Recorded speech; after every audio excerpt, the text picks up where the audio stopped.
Hello, how are you? Here I will help you sleep with a crime story that has happened with the sound of comfortable rain. Of course, don't forget to like, comment, and subscribe to this channel for the good of all of us. Let's get started.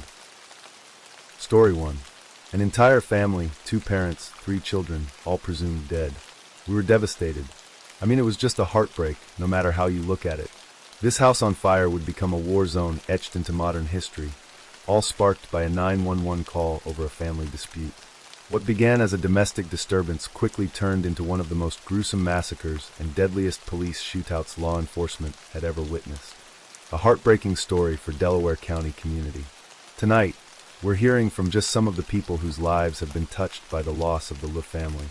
Just hours before this nightmare began, the Lou family home buzzed with the ordinary chaos of daily life. 17-year-old Natalia Lou was probably thinking about her upcoming college applications.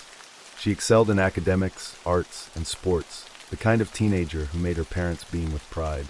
Her sister Nikila, 13, had dance practice later that evening at Kathy Collins' dance studio in Alden, where she'd been perfecting her routines for months.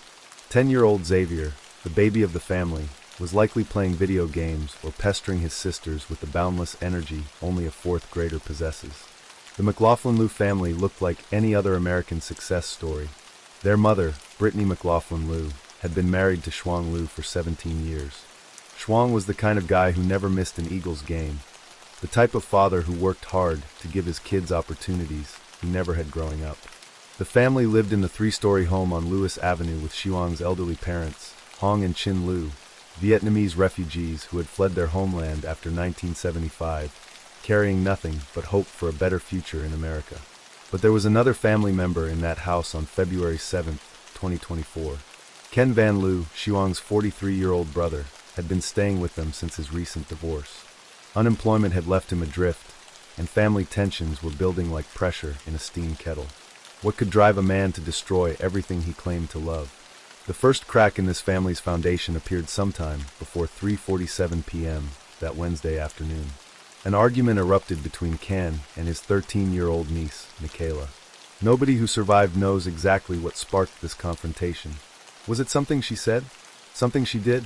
Or had Ken's mental state deteriorated to the point where any small irritation could trigger catastrophe? The grandparents, Hong and Chin Lou, witnessed something that would haunt them forever. They saw their son can shoot their granddaughter, Michaela. In that split second, 74-year-old Hong Lou and his wife, Chin, realized their family was about to be destroyed by one of their own children. The events that unfolded inside of a home on Lewis Avenue in East Lansdowne are still hard to fathom. And for the woman who says she is the mother of the shooter, it's something Chin Lou could have never imagined.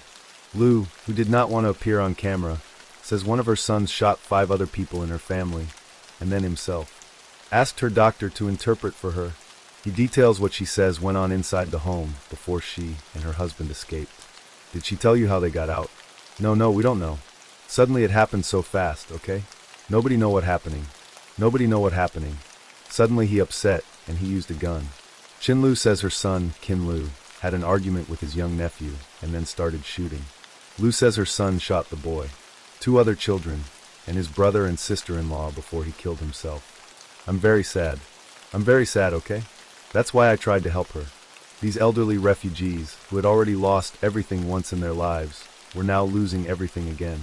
But this time, the enemy was their own blood.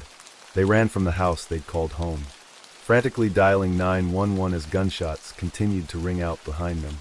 At exactly 3:47 p.m., officers John Meehan and David Syaza received the emergency call. Both were 22-year veterans of law enforcement, Meehan with East Lansdowne Police, Syaza with neighboring Lansdowne. They'd responded to thousands of calls over their combined 4 decades of service, but nothing had prepared them for what waited at 58 Lewis Avenue. As their patrol cars pulled up to the modest 3-story home, both officers stepped out, expecting to find a wounded child, and perhaps a domestic dispute they could de-escalate. Instead, at 3:48 p.m., just 60 seconds after arriving, bullets began flying from the 3rd-floor attic window. Officer Meehan took a round to his left arm. Officer Syaza was hit in the leg. Both men dove for cover behind their vehicles as the sniper fire continued from above. This wasn't a domestic dispute anymore. This was an active shooter situation with a high-powered rifle. But why would Ken Lee, who had legally purchased his Diamondback DB-15 rifle from a Norwood gun store back in July 2020, choose this moment to turn his family home into a battlefield? What had happened in that house between the time his niece was shot and the moment police arrived that convinced him there was no way back? As officers Mian and Syaza bled behind their squad cars, Upper Derby officers raced to the scene with ballistic shields. The rescue operation that followed would later be called textbook and heroic by officials. But even as they pulled their wounded colleagues to safety, smoke began pouring from the windows of 58 Lewis Avenue. Ken Lo had decided that if he couldn't escape this situation, he would destroy all the evidence and anyone still alive inside. 2 police officers were shot while responding to reports of a shooting at a home in East Lansdowne, Delaware County. District Attorney Jack Stellestein was saying a person inside that home then started a fire. More than 2 hours later, firefighters still working to put out hot spots. But let's rewind to understand who was trapped inside that burning house. Chuang Lei wasn't just another victim. He was a man who had spent 17 years building something beautiful with Brittany McLaughlin Lei. Natalia, the 17-year-old, was the family's rising star. Teachers described her as academically gifted, artistically talented, and athletically coordinated, the triple threat that college recruiters dream about. She had that rare combination of intelligence and humility that made adults nod approvingly and say, "That girl's going places." But on February 7th, the only place Natalia was going was into the darkness that her uncle had chosen for all of them. 13-year-old Michaela lived and breathed dance. At Kathy Collins' dance studio in Alden, she was known for her dedication and natural grace. Dance wasn't just something she did. It was who she was. Her instructors later said she had the kind of passion that couldn't be taught, only nurtured. That afternoon, she should have been getting ready for practice. Maybe stretching in her room or packing her dance bag. Instead, she became the first victim of her uncle's inexplicable rage. And then there was Xavier, just 10 years old, probably the most innocent soul in that house. 4th graders don't understand family drama or adult problems. They understand cartoons and video games, and whether mom remembered to pack their favorite snacks for lunch. Xavier's biggest worry that morning was likely whether he'd finished his homework or if his friends would want to play after school. But while we're painting this picture of domestic normalcy, we can't ignore the elephant in the room, Kim Van Lee. What transforms a 43-year-old man from protective uncle to family annihilator? His recent divorce had clearly destabilized him, and unemployment can crush a man's sense of purpose and self-worth. But millions of divorced, unemployed men don't pick up rifles and start shooting their nieces. Was he jealous of Shuang's success? Resentful that his younger brother had achieved the family stability that had slipped through Khan's fingers? Or was there something darker brewing? A mental health crisis that nobody recognized until it was too late? As the fire spread through 58 Lewis Avenue, first responders faced an impossible choice. The house was now an active crime scene, a fire scene, and potentially a rescue scene all at once. Upper Derby officers had successfully extracted the wounded officers Mian and Syaza. But what about the family members still inside? Neighbor Derek Richardson was recording everything on his cell phone, capturing the chaos as it unfolded in real time. His footage would later become crucial evidence. But in the moment, he was just a horrified bystander watching his neighbor's world literally go up in flames. The suburban street that had been peaceful just 30 minutes earlier now looked like a war zone, with bullet-riddled police cars, wounded officers, and a house burning so hot that the fire department had to approach with extreme caution. District Attorney Jack Stolzheimer would later describe the recovery operation as gruesome, but that clinical term barely captures the horror of what firefighters discovered once they could finally enter the structure. The Diamondback DB-15 rifle, the weapon Ken had legally purchased 3.5 years earlier, was found partially melted near his remains, a twisted piece of metal that had ended 6 lives and shattered a community. The medical examiner would need dental records and DNA testing to identify the badly burned remains. 5 family members had died from gunshot wounds before the fire ever started. But 10-year-old Xavier's cause of death was different. Smoke inhalation. This devastating detail raises the most haunting question of all. Was Xavier still alive when the fire began?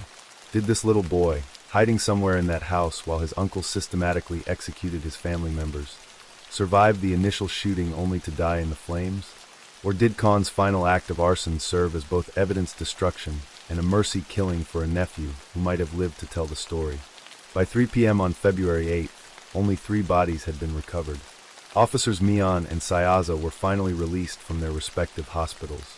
Mian from his treatment for the gunshot wound to his left arm.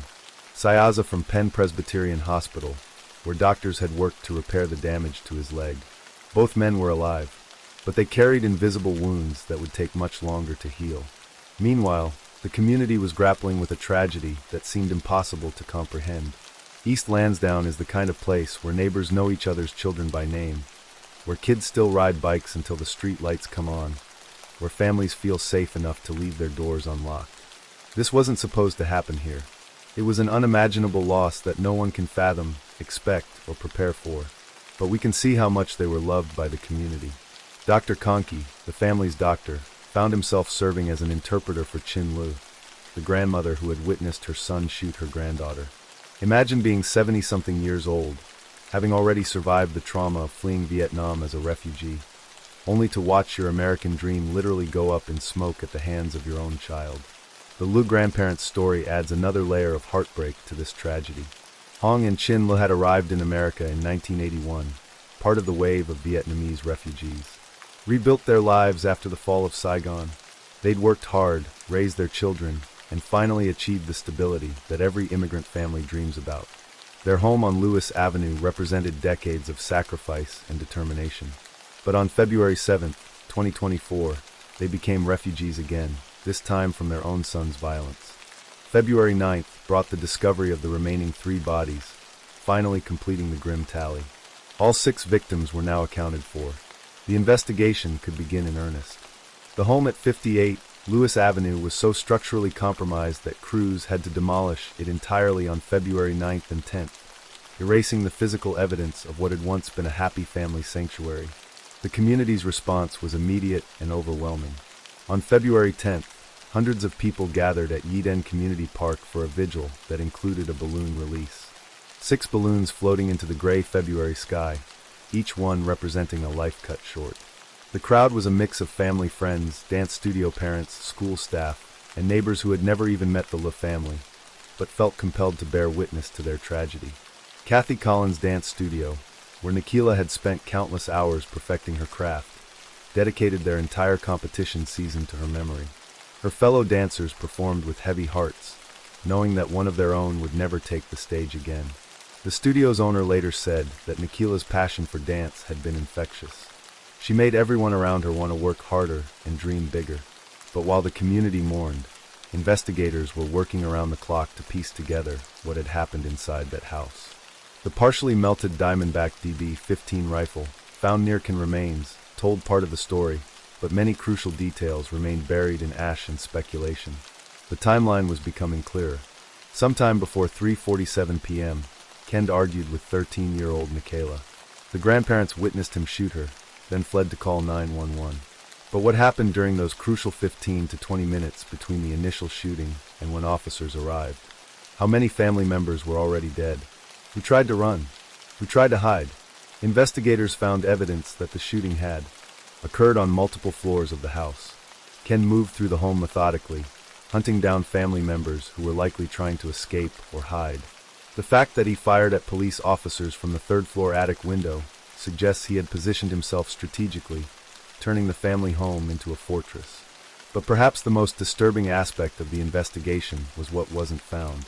There were no suicide notes, no manifesto, no social media posts hinting at mental health struggles or violent intentions. Ken Lo appeared to have planned this massacre with the same methodical precision he used to execute it, but he left no explanation for why. District Attorney Jack Stolzheimer's office was thorough in their investigation, but some questions simply couldn't be answered. The fire had destroyed too much evidence, and the only witnesses who might have explained Ken's motive were now dead. The legal proceedings would be brief. When the perpetrator dies at the scene, there's no one left to prosecute. On February 28th, exactly 3 weeks after the massacre, the investigation was officially closed. 5 family members had died from gunshot wounds, and 10-year-old Xavier had died from smoke inhalation. The fire accelerant used was so potent that investigators couldn't even determine what type it was. The flames had burned too hot and too fast. But closing the investigation didn't close the wound in the community's heart. East Lansdowne Mayor Majobi Bland stated publicly that the healing process will take a very long time, and she was right. How do you explain to children that sometimes the people who are supposed to protect you become the people you need protection from? The most haunting detail emerged from the autopsy reports. Xavier, the 10-year-old, was the only victim who died from smoke inhalation rather than gunshot wounds. This means that while his mother, father, and sisters were being systematically executed, Xavier was somewhere in that house, alive and terrified, until the smoke finally overcame him. Did conspire his youngest nephew intentionally, or was Xavier simply better at hiding than the others? Whatever the reason, no one could have prepared for the devastation. And the heartbreak only grew deeper when news cameras caught a quiet moment in a cemetery that October. There stood an elderly Vietnamese couple, Hong and Chin Lu, gently placing flowers on a gravestone that carried not one but 5 names. It was October 13th, the day their son, Song Lu, would have turned 41. Instead of celebrating his birthday, they were mourning him, along with their daughter-in-law and 3 grandchildren. This couple had already survived war, refugee camps, and the long journey of starting over in America. But now they were left with an unthinkable burden, living with the pain that their own son, Ken, had destroyed the very family they built their whole lives around. But the community refused to let the Lu family's story end in tragedy alone. On March 9, 2024, East Lansdowne Elementary School hosted a healing event that drew hundreds of residents. Children who had lost classmates, parents who were struggling to explain the unexplainable, and neighbors who couldn't shake the feeling that their safe neighborhood had been forever changed, all came together to begin the long process of moving forward. The ripple effects of that February afternoon continued to spread throughout 2024. Upper Derby officers, who had rescued their wounded colleagues under fire, received commendations in April, but the recognition felt bittersweet. They'd saved 2 lives, but they couldn't save 6 others. Officer Mian faced complications from his arm injury that would require months of additional treatment, while Officer Shiaza dealt with both physical therapy and the psychological aftermath of being shot while responding to what should have been a routine call. These weren't just statistics or case numbers. They were human beings whose lives had been permanently altered by Kamla's decision to transform family conflict into mass murder. The line of duty benefits and medical leave could cover their physical rehabilitation. But who covers the cost of never feeling completely safe at a domestic call again? The investigation's conclusion on February 28th had provided technical answers, but little emotional resolution. Yes, Ken Lu had legally purchased the Diamondback DB-15 rifle. Yes, he had used accelerant to ensure the fire would destroy evidence. Yes, 5 family members died from gunshot wounds, while 10-year-old Xavier died from smoke inhalation. But the why remained as elusive as smoke. Dr. Stolsteimer's office had been thorough, but they couldn't interview the dead or psychoanalyze ashes. The most crucial 15 minutes in this family's history, the span between Nikayla being shot and police arriving, remained a black box. Had other family members tried to intervene? Did they plead with Ken? Did they run? Did they hide? The detail about Xavier's cause of death haunted investigators and community members alike. Smoke inhalation suggested he had survived the initial shooting spree, possibly hidden somewhere in the house, while his uncle systematically killed the rest of his family. Did this 10-year-old boy spend his final moments listening to gunshots and wondering if he would be next? Or was he unconscious from smoke before he understood what was happening? February 7th, 2025 marked the 1-year anniversary, and the community gathered again, this time for a traditional Vietnamese ceremony that honored both the victims and their cultural heritage. The ritual acknowledged that healing isn't linear, that grief doesn't follow schedules, and that some wounds become part of who we are rather than something we simply recover from. Hong and Chin Lu, now in their mid-70s, participated in the ceremony with a dignity that seemed impossible given their losses. These 2 elderly refugees had buried their entire American dream in that shared grave at Fernwood Cemetery, yet they continued to show up, to remember, to honor the lives that were stolen from them. The broader implications of the East Lansdowne shooting extend far beyond one family's tragedy.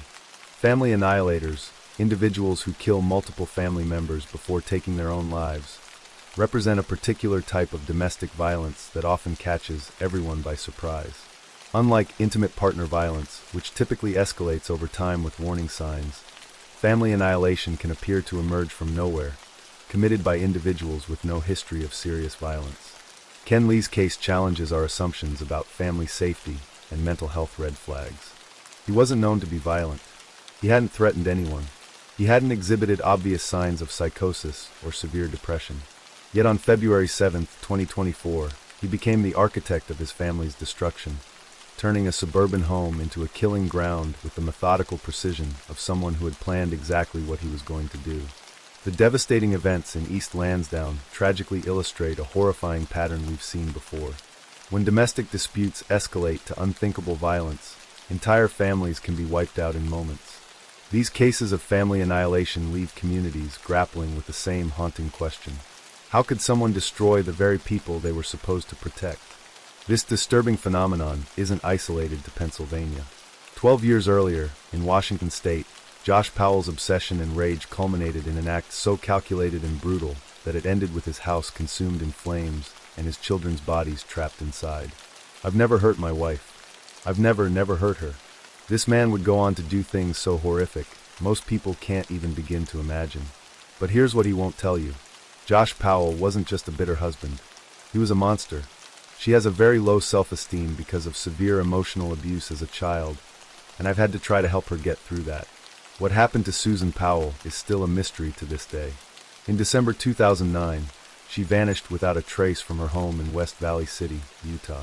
No calls, no messages, just gone. And the only person who had an explanation was her husband, Josh Powell. His story starts long before Susan ever met him, and from the very beginning there were warning signs.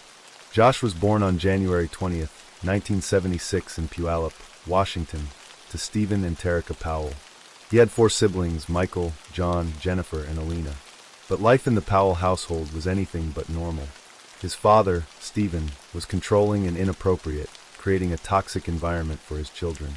According to divorce records, Stephen openly shared explicit content with his sons and refused to set boundaries.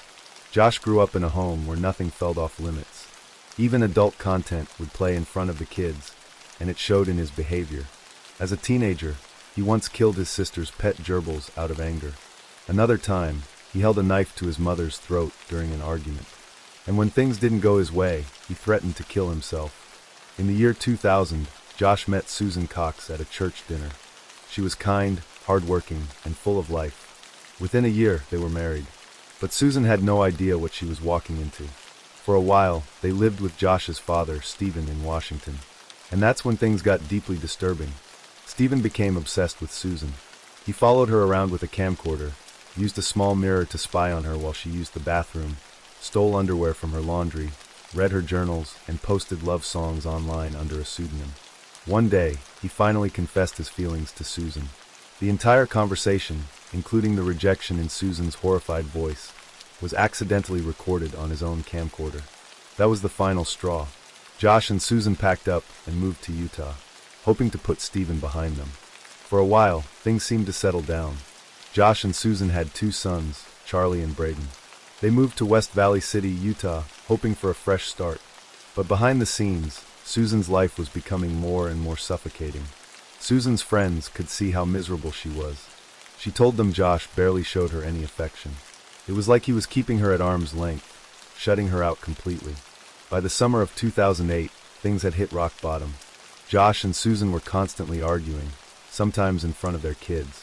He had become more controlling than ever, making all the decisions and leaving Susan feeling trapped. Their marriage wasn't just struggling, it was crumbling. Josh took complete control of their finances, forcing Susan to rely on him for even the smallest expenses. He cut back on grocery money, refused to buy her new clothes, and even made her account for every dollar she spent. While Josh kept their bank accounts under lock and key, he had no problem spending on himself. He wasted thousands while Susan struggled to afford basic necessities. Then there was the car.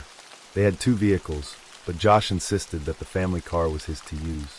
Instead of letting Susan drive to work, he forced her to ride a bike, no matter the weather, no matter how exhausted she was. He also began pulling away from their shared faith. The couple had been active members of the Church of Jesus Christ of Latter-day Saints, but as time went on, Josh refused to go with Susan and the boys. He mocked her for believing, made excuses to skip services, and discouraged her from participating. But the worst betrayal was that he refused to cut ties with his father. even though Susan had made it clear that Stephen was dangerous, disgusting, and not someone she wanted near their family. But Josh didn't care. He continued talking to his father, ignoring Susan's fears, and even let their young sons have contact with him. Josh had racked up over $200,000 in debt. The financial stress added to their marital problems, and Susan knew things were spiraling. So she started documenting everything. In 2008, she recorded a video showing damage in their home that she blamed on Josh. That same year, she wrote a secret will where she chillingly stated, and just a year later, she would vanish without a trace. Then her oldest kid would refuse to talk about her. She got lost somewhere. Tell me about your mom getting lost. You didn't see where she got lost? Where was the last place you did see her? John does? He lives with your family? And he knows what? He did. And do you know where Susan went? On Sunday, December 6, 2009, everything seemed normal, at least on the surface. That morning, Susan, Charlie, and Braden attended church as they always did. Susan was her usual self, chatting with friends and tending to her boys. Nothing seemed off. After church, a neighbor dropped by for a visit, spending some time with the family before leaving. No one could have guessed that this would be the last time anyone would ever see Susan again. The next morning, December 7th, everything immediately felt wrong. Susan didn't show up to work. She hadn't called in sick, hadn't mentioned taking the day off. Nothing. Meanwhile, the boys' nanny noticed that Josh never dropped them off, which was completely out of character. Concerned, she tried reaching the family, but no one picked up. As the hours passed with no word from either Susan or Josh, worry turned into fear. Josh's mother, Terica, and his estranged sister, Jennifer Graves, heard about the situation and rushed to the house. When they arrived, they found the doors locked, the curtains drawn, and no sign of anyone inside. The eerie silence only made things worse. They knocked. They called. Nothing. Now in full panic mode, they contacted the police. Officers arrived and broke into the home. Fearing the family might have suffered from carbon monoxide poisoning or some other emergency. What they found inside was unsettling. The house was empty, but something was off. Susan's purse, wallet, and identification were still there, sitting untouched. Her cell phone was later found inside the family's only vehicle, a Chrysler Town and Country minivan that Josh had been using. It had been turned off. There was no sign of struggle, but something caught the officers' attention immediately. 2 box fans were positioned in the living room, blowing air directly at a damp patch on the couch. It was an odd detail, one that didn't sit right. Hours later, around 5 p.m., Josh finally returned home with Charlie and Braden. Police wasted no time in bringing him in for questioning. His explanation was bizarre. He claimed that after midnight in the early hours of December 7th, he had taken his 2 young sons, ages 4 and 2, on a last-minute camping trip. The destination was oddly the Pony Express Trail in western Utah, a remote area with nothing but snow and freezing temperatures. He said Susan had stayed behind, sleeping at home. His story made no sense. Who takes their toddlers on an impromptu camping trip in below freezing temperatures in the middle of the night, especially when there's work and daycare in just a few hours? Police found it even more suspicious when they realized that Josh had never told his boss he wouldn't be coming into work that day. When asked why, he gave an even stranger response. He claimed he had simply lost track of the days and thought it was Sunday, not Monday. Investigators were determined to verify Josh's story. They sent a team to the exact area he claimed to have camped. There was no evidence that anyone had been there. No tire tracks in the snow. No footprints. No fire pit. Nothing. It was as if the trip had never happened. Then something even stranger happened. On December 8th, after a second round of police questioning, Josh suddenly rented a car from Salt Lake City International Airport, and then he disappeared for nearly 18 hours. His whereabouts during that time remain a mystery. When Josh finally resurfaced, he called his mother from Interstate 84 in Tremontine, Utah. He was disoriented, giving vague answers about where he had been. Later, he told his sister Jennifer that he had been aimlessly driving around the city, getting on and off different freeways at random. When police got hold of the rental car, they discovered that he had put an additional 807 miles on the odometer. Where did he go? What was he doing? To this day, no one knows. But one thing was becoming painfully clear. Josh Powell was hiding something. 2 days after Susan's disappearance, police searched the Powell home again. This time, they uncovered something unsettling. On the floor, they found traces of Susan's blood. Not a lot, but enough to raise serious questions. And then inside the house, they came across something even more unsettling. Life insurance policies on Susan totaling $1.5 million, and a handwritten letter from Susan herself. In it, she detailed her growing fear for her life. She had been terrified of Josh, and now she was missing. Years later, DNA tests confirmed that one of the blood samples belonged to Susan. But another sample came from someone else, an unknown male contributor. To this day, his identity remains a mystery. As police dug deeper into Josh's actions after Susan's disappearance, his behavior became even more suspicious. He drained her retirement accounts, canceled her regular chiropractic appointments, and pulled his sons out of daycare, all within days of her going missing. It was as if he was erasing her from their lives. And then there was something even more disturbing. Josh had talked to co-workers before about how to dispose of a body in an abandoned mineshaft. At the time, people brushed it off as an odd offhand comment. Now it didn't seem so random. While investigators tried to piece together what had happened to Susan, they turned to the only other people who were with Josh that night were his sons. 4-year-old Charlie was questioned, and to everyone's surprise, he confirmed the camping trip had happened. But there was one major difference in his version of events. He said his mother had gone with them. According to him, Susan had been in the car that night, but she never came back. Weeks later, a teacher noticed Charlie making an alarming statement. He said his mother was dead. No details, no explanation, just a flat statement, as if it were something he had accepted. Then Susan's parents, Chuck and Judy Cox, shared another disturbing discovery. At daycare, Charlie's younger brother, Braden, had drawn a picture of a van. When asked about it, he pointed at the back of the car and said, "Mommy was in the trunk." At this point, police were growing increasingly convinced that Josh knew exactly what had happened to Susan. They planned to bring him in for further questioning and subpoenaed all footage, both aired and unaired, of Josh's interviews with local news stations. But Josh had no interest in cooperating. On December 14th, he lawyered up. Over the next few days, he became more distant and unresponsive with authorities. Then, just before Christmas, he packed up his sons and left Utah, heading back to Puyallup, Washington, to stay with his father, Stephen Powell. By December 24th, police officially labeled him a person of interest. But the horrors were not over. Not yet. In 2010, Josh Powell moved into his father's home in Puyallup, Washington, bringing his 2 young sons, Charlie and Braden, with him. With Susan gone, it seemed like the Powell men were closing ranks. Josh made it clear he wasn't coming back to Utah, announcing plans to rent out their home in West Valley City. Some reports suggested that he left after losing his job, but to those who knew him, it felt like he was running from something. Not long after settling in Washington, a website called SusanPowell.org popped up. It claimed to be the official website of Susan Powell, but instead of focusing on finding her, it was dedicated to defending Josh. The posts accused Susan's family, her estranged sister-in-law, Jennifer Graves, and even the LDS Church of launching a smear campaign against Josh. Some of the posts went even further, suggesting Susan had run off to Brazil with another missing person. Journalist Stephen Kuchar, a bizarre and completely baseless theory. It didn't take long for people to connect the dots.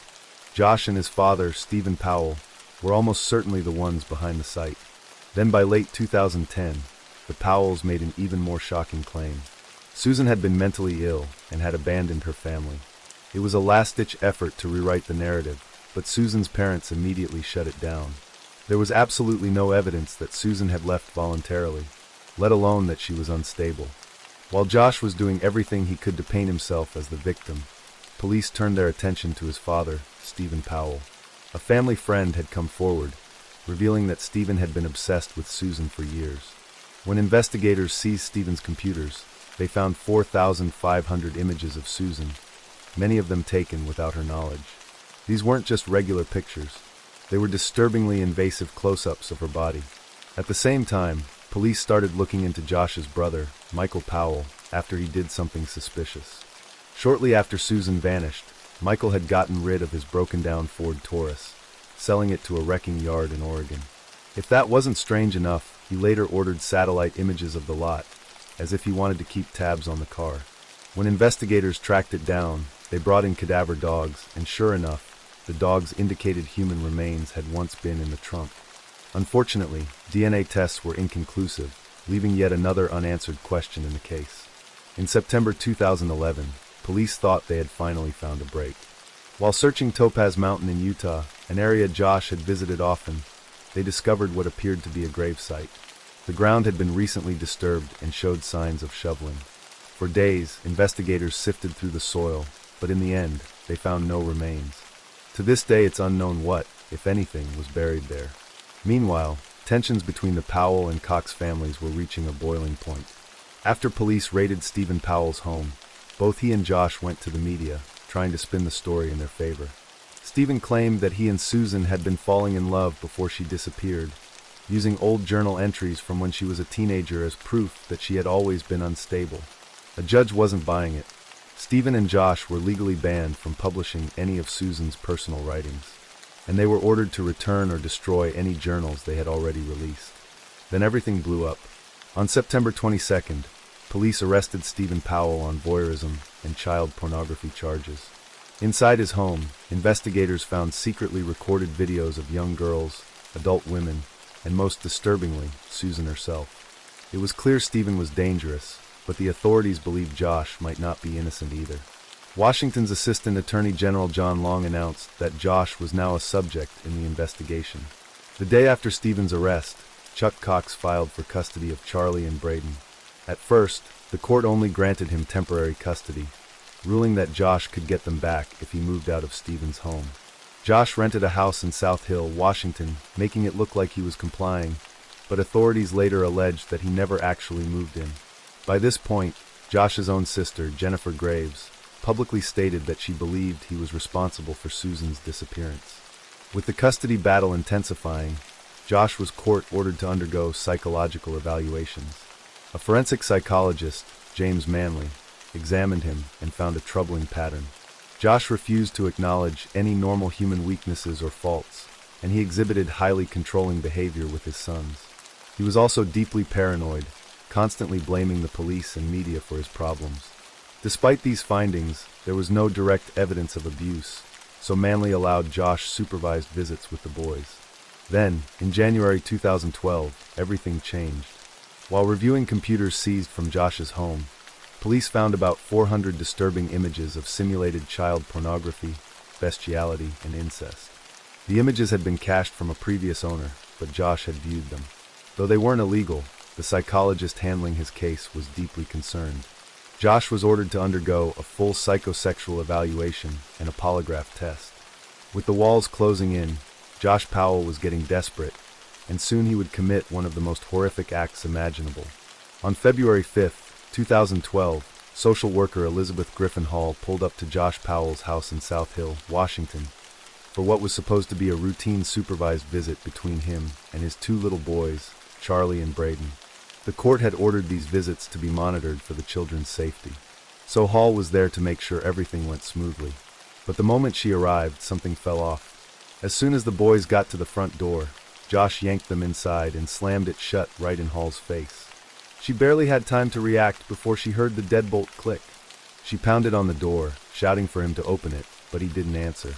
Panicked, she pulled out her phone and called 911.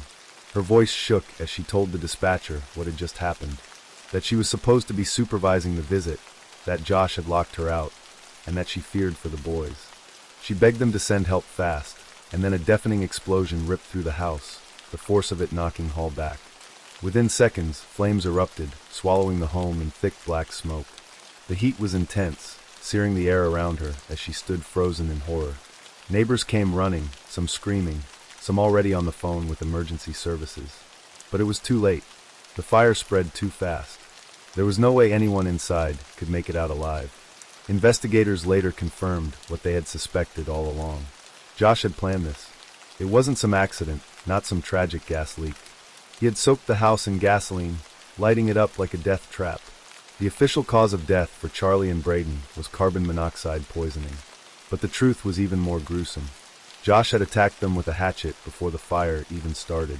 The day before, he had emptied his bank account, donated the boys' toys to charity, and sent out final emails to family and friends. Cold, emotionless goodbyes. Charlie and Braden were buried next to the mother they never got to see again. But their family's fight was far from over. A year after Josh Powell took the lives of his two young sons and himself, his brother Michael followed a similarly tragic path. On February 11th, 2013, Michael jumped from the roof of a parking garage in Minneapolis, ending his own life. His suicide raised even more suspicion. In 2012, police had repeatedly questioned him about his abandoned Ford Taurus, which had been discovered at an Oregon wrecking yard. When asked why he left it there, he had been evasive, refusing to give clear answers.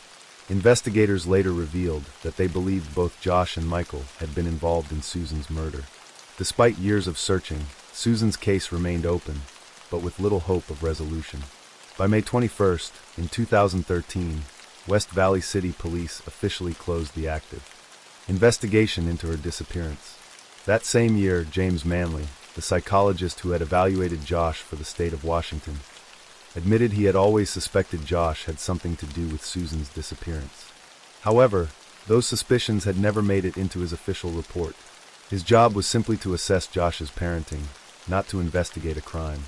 The battle over Susan's estate stretched on for years. In March 2015, Susan's father, Chuck Cox, finally won a lengthy legal fight against Tarika and Alina Powell, who had tried to have Susan declared legally dead so they could collect life insurance. Cox, however, gained full control of the estate, and then a surprising revelation emerged. In 2019, Salt Lake City radio station KSL, which had produced a deep-dive podcast on Susan's case called Cold, reported that the disturbing pornography discovered by West Valley City Police, the images that had played a role in Josh losing custody of his sons, hadn't even belonged to him. In fact, they weren't even found on his computer. The images had been on a second-hand computer that Susan had purchased from fellow members of her LDS church congregation. The previous owners had been the ones to view the material. But by the time this information came out, it was too late to change anything. The damage had already been done. There was still one last desperate effort to find Susan's remains. In early 2022, a crew led by Diesel Brothers TV personality Dave Sparks took on the challenge of searching a remote mine shaft in the Utah desert, hoping to finally bring Susan home. They uncovered rib bones, what appeared to be human vertebrae, scraps of clothing that was evidence that someone had died there. The remains were sent to a lab for DNA testing. But once again it was another dead end. The bones weren't Susan's. They weren't even human. A pair of pants found with the bones tested positive for male DNA, leaving yet another mystery. Story 2. Ava, aged 4, and Lexi, aged 2, were found in the main bedroom, having suffered fatal gunshot wounds. For members of a family found side by side, two tiny daughters in pajamas, their mother crumpled beside them, and their father dead just feet away. Each member had a closed-range shotgun wound inflicted by someone who could not be caught now. Behind the walls of the family home in Woodman Coat was a scene that left even the most experienced officers shaken.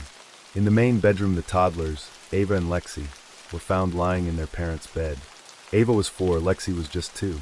They were still in their pajamas. Ava was closest to the door. A ballistics expert would later confirm she'd been shot at close range. Lexi was right beside her, shot just the same. There was no sign they had ever left the bed, no sign they even had a chance to scream. Next to them on the bedroom floor was Kelly.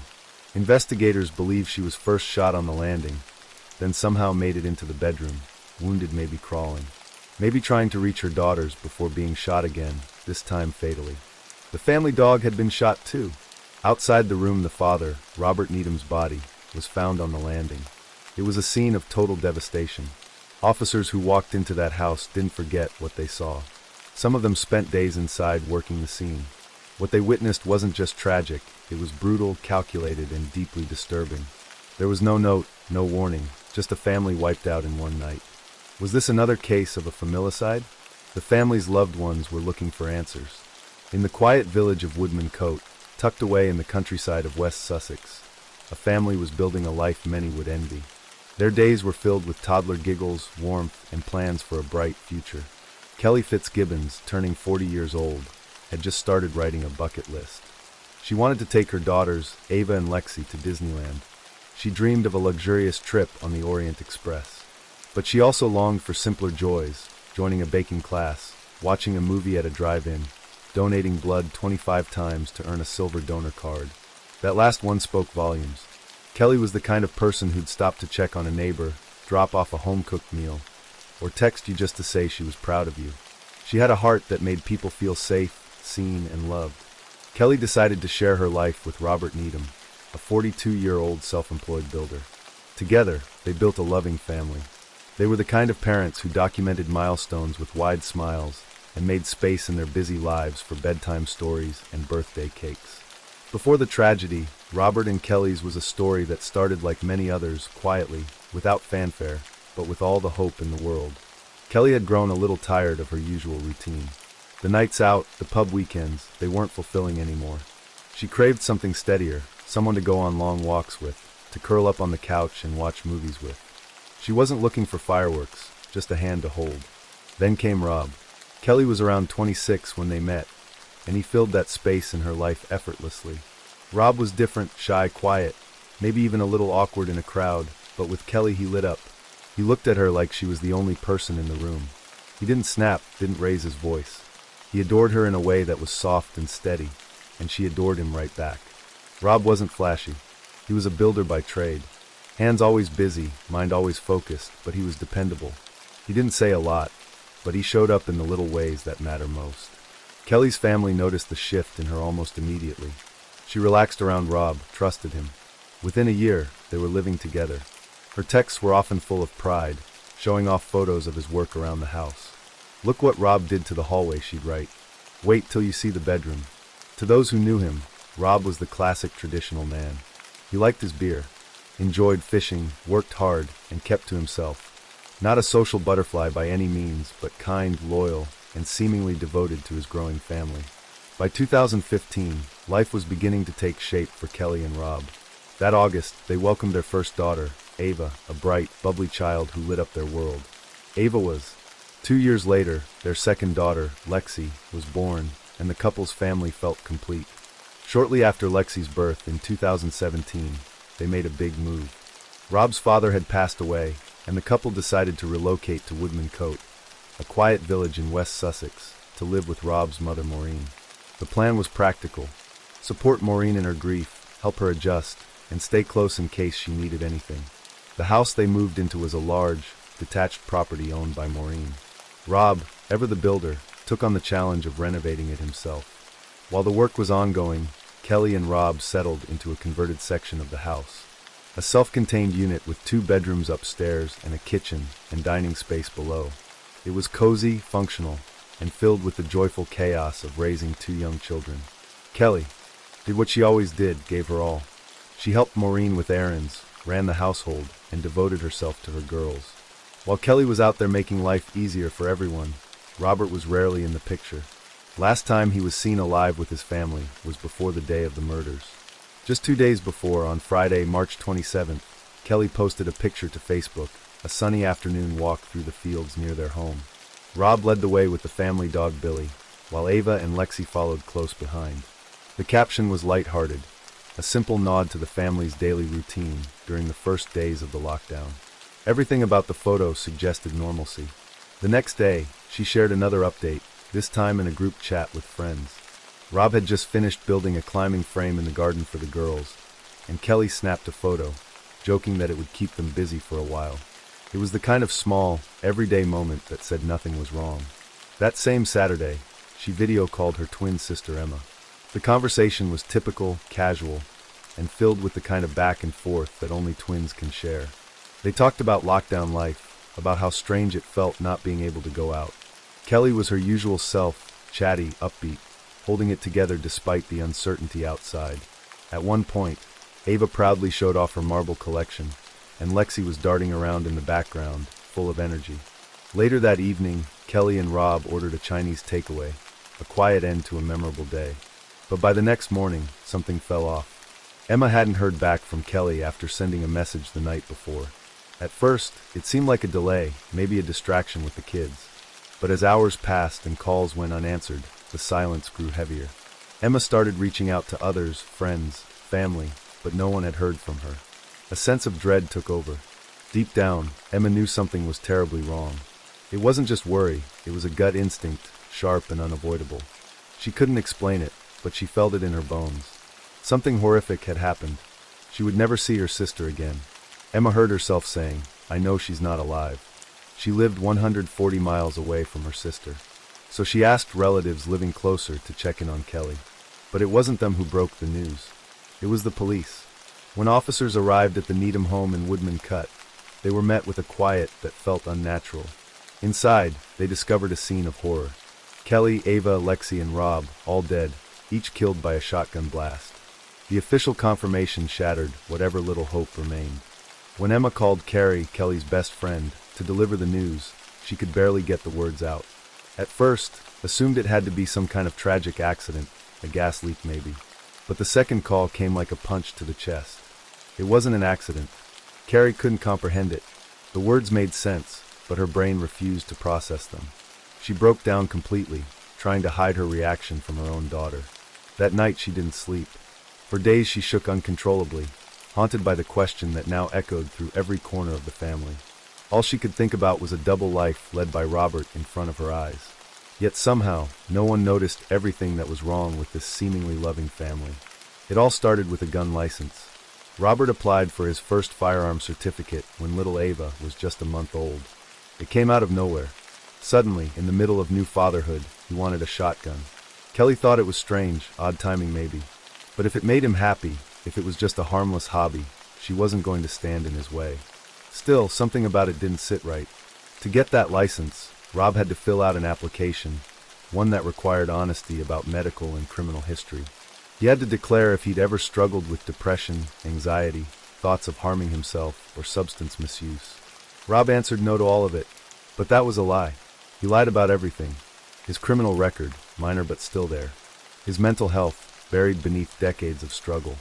Neither did he inform about the bicycle theft, nor that he was treated for depression as a teenager. Rob Needham had a documented history of depression, anxiety, and multiple episodes of mental illness. It stretched over 20 years, and yet he told authorities nothing.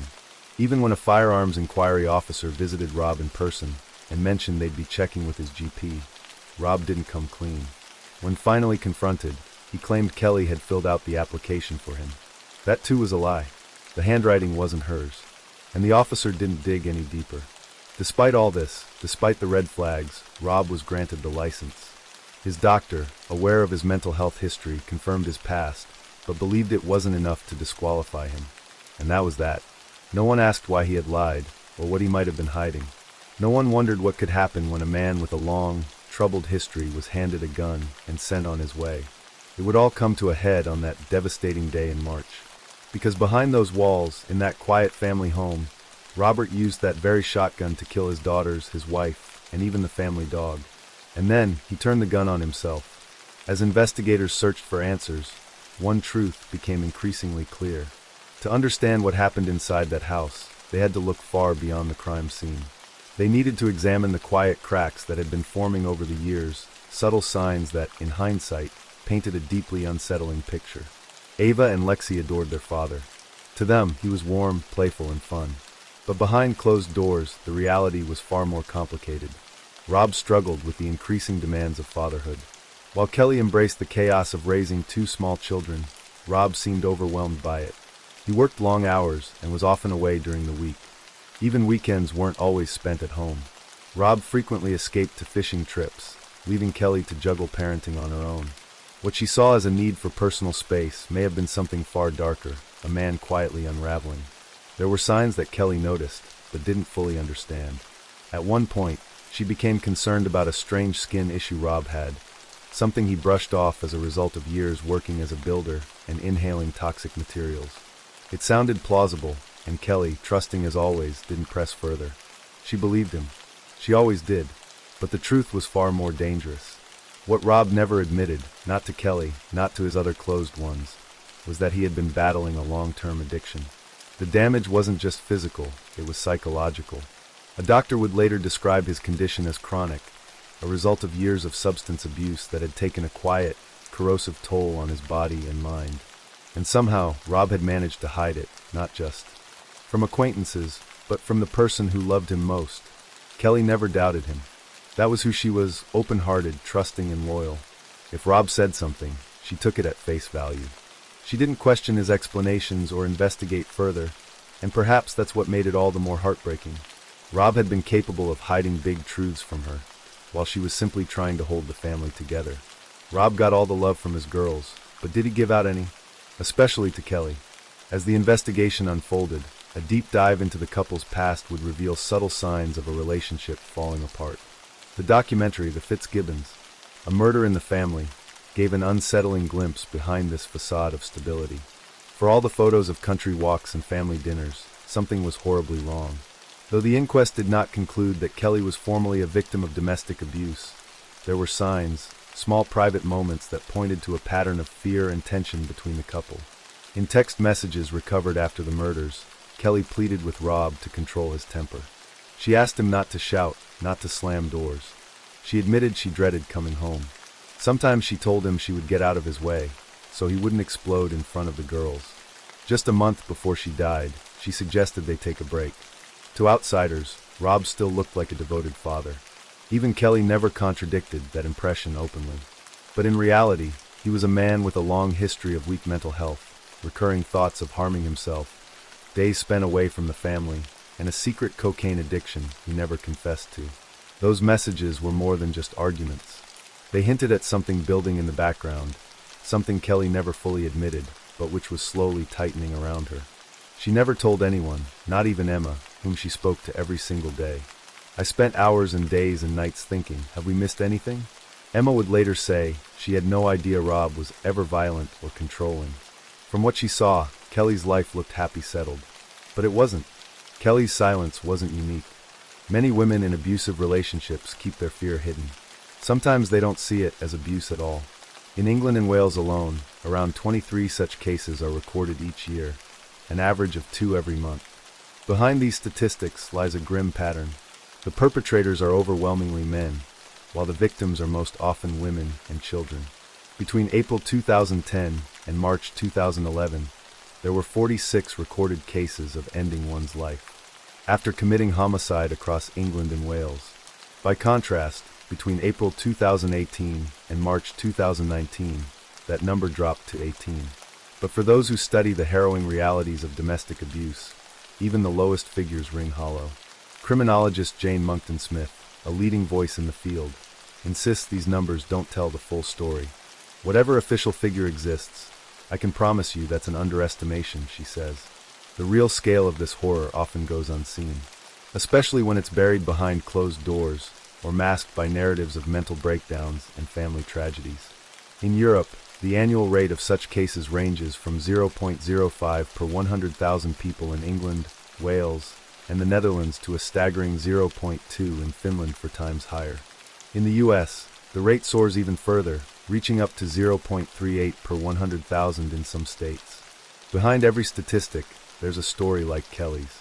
A woman who never saw it coming, children who never had a chance, and a man who made sure that if he couldn't control them in life, he would claim them in death. Domestic abuse doesn't always leave bruises. It can be quiet, a raised voice, a slammed door, a threat that never quite sounds like a threat. Over time, the confusion seeps in. Abusers use mind games, gaslighting, and blame to keep their partners off balance.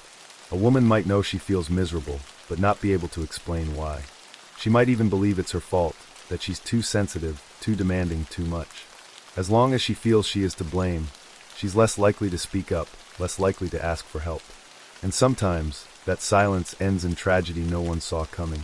This wasn't the first time our nation had seen such devastating family violence within the supposed safety of home. 35 years earlier, another family gathering ended in unimaginable horror, becoming one of the most infamous cases in British criminal history.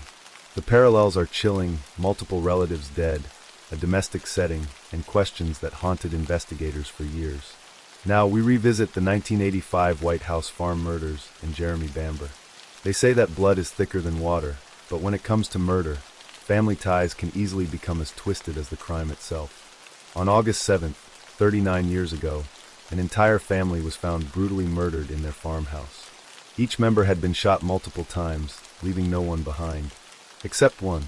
Jeremy Bamber, the only survivor, claimed that his mentally ill sister had gone berserk, killing everyone, including her own children, before turning the gun on herself. His sister did struggle with schizophrenia.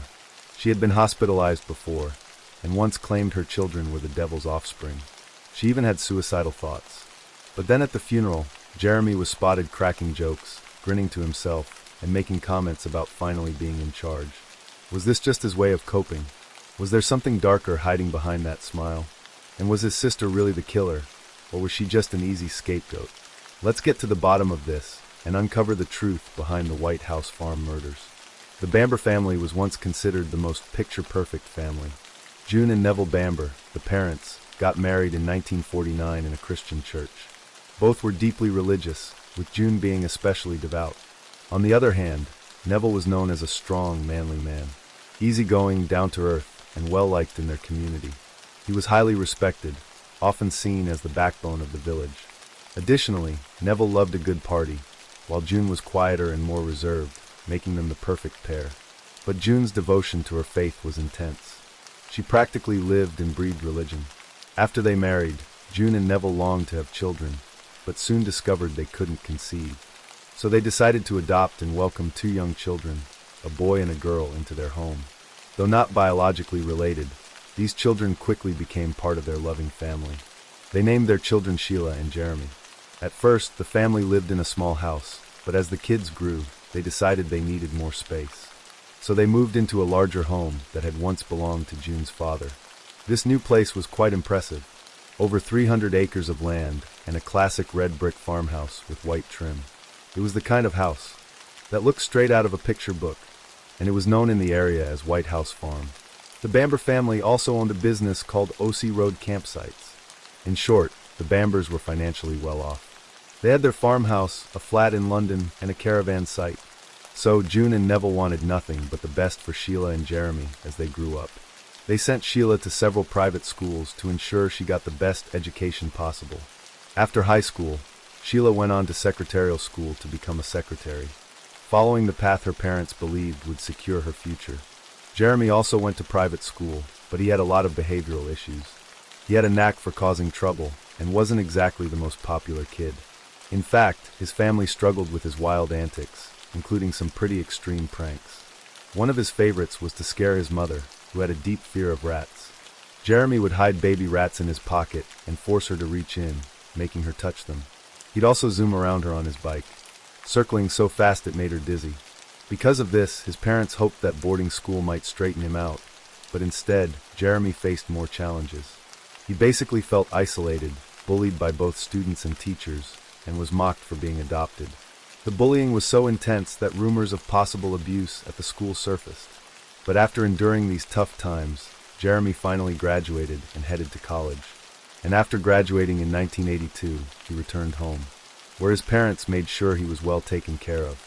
They set him up with a charming cottage just down the road from White House Farm, a new car, and a slice of their business. They even gave him an 8% share in the campsite business, with the expectation that he would work either at the farm or for the company. To the outside world, the Bamber family seemed like the epitome of perfection. Bright kids, a beautiful home, devoted Christian values, and a thriving business. They appeared to have it all together. But in reality, June had a tough time with depression. In 1955 and again in 1958, she ended up in a psychiatric hospital. Back then, people didn't understand mental health issues very well. June was treated with electroshock therapy, where tiny electric currents are sent through the brain to cause a brief seizure. This was supposed to help reset the brain, but today it's used only in extreme cases, and is still a bit controversial. Interestingly, June's depression was partly because of her strained relationship with her kids. Now remember, she was very religious, seeing everything as a battle between good and evil. If someone didn't share her beliefs, she would instantly think they were bad. And June was upset with Sheila, who had been trying to make it as a model, and Jeremy, who was secretly growing cannabis on the farm. Her strict religious values seemed to push her kids further away. The tension between June and Sheila was especially intense. June even called Sheila the devil's child after Sheila got pregnant at 17. Despite being normally against abortion, June pushed for it to protect their family's reputation. This decision drove a huge wedge between them, leaving Sheila feeling deeply betrayed and never able to trust her mother again. In a twist of fate, Sheila actually married the man she'd originally gotten pregnant by, Colin, in May 1977. They wanted to start a family right away, and after a few attempts, they had twin boys, Daniel and Nicholas. But just 5 months after the babies were born, discovered that Colin had been cheating on her throughout their marriage. Their relationship fell apart, and Sheila was left heartbroken and deeply depressed. By 1983, Sheila's mental health had deteriorated so much that she went to see Dr. Hugh Ferguson, the same doctor who had treated her mother. Dr. Ferguson admitted her to a psychiatric hospital, where Sheila was initially diagnosed with schizoaffective disorder. However, after further evaluation, Dr. Ferguson changed the diagnosis to paranoid schizophrenia, and Sheila's struggles mirrored her mother's. She began calling her children the devil's children, and even expressed terrifying thoughts of harming them because she believed they were possessed. She also claimed she could make her kids harm others. Despite these alarming signs, Sheila was eventually released from the hospital in September 1983 and was put on antipsychotic medication. She continued to see Dr. Ferguson regularly. Unfortunately, she had another psychotic episode and ended up back in the hospital for about a month. During this stay, it was decided that her children should be removed from her care due to her ongoing mental health issues. When I first saw Sheila Caffel, I diagnosed that she was in a state of acute psychosis and had been so for about 2 weeks. It was evident that she had been depressed and unconfident for the previous 18 months, and had an increasing sensitivity about other people. The history of her case was of a slow onset, leading to an acute breakdown, inferring a poor outlook. I arranged for Sheila to be admitted to St. Andrew's Hospital, Northampton, on the 4th of August, 1983. During her treatment, I found that Sheila had bizarre delusions about possession by the devil and complex ideas about having sex with her twin sons. She thought her sons would seduce her and saw evil in both of them. In particular, she thought her son Nicholas was becoming a woman hater and was a potential murderer. She said she felt as if she was caught up in a coven of evil. These feelings appeared to be involved with her relationship with her adoptive mother and her standards of good and evil. These feelings, she expressed, were clear symptoms of paranoid schizophrenia. Sheila did not give any impression that she was violent or potentially violent. She was bewildered. They were sent to live with their father, but on August 4, 1985, Sheila took her sons to visit her parents and Jeremy at the farm. The kids were thrilled to see their grandparents, and Sheila was eager to reconnect with her family, even though there was still some tension with her mother. The family was happy and excited to see each other. On August 6th, 2 days later, they all gathered for a family dinner. Jeremy, Sheila, the twins and their parents, Neville and June. During the dinner, Neville and June suggested that Sheila consider putting the boys into daytime foster care. It's unclear whether they meant actual foster care or just daycare, but Sheila was upset by the suggestion. Jeremy noted that Sheila seemed offended and uncomfortable, possibly feeling like they doubted her ability to care for the children during the day. After dinner, around 9:30 p.m., Jeremy headed back to his cottage down the road. Around the same time, the farm secretary,